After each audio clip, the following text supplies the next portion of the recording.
Household Finance and Consumption Survey, Ireland.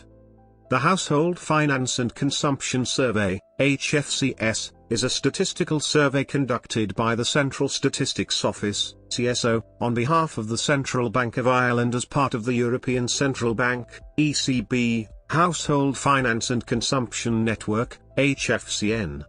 The HFCS is designed to collect household-level data on households' finances and consumption, and is required by all Eurozone countries to facilitate comparable data analysis for the Euro area as a whole.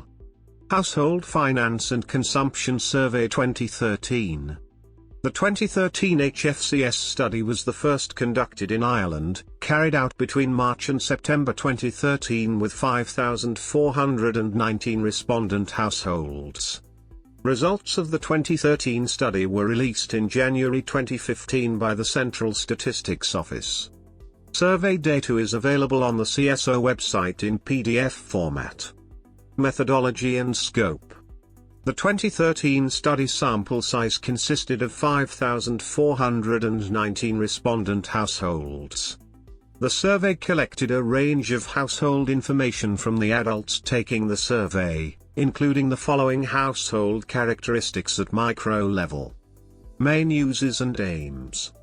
The HFCS is designed to find out more about household finance and consumption in Ireland. HFCS aims to collect information to help policymakers respond to a variety of questions concerning external links,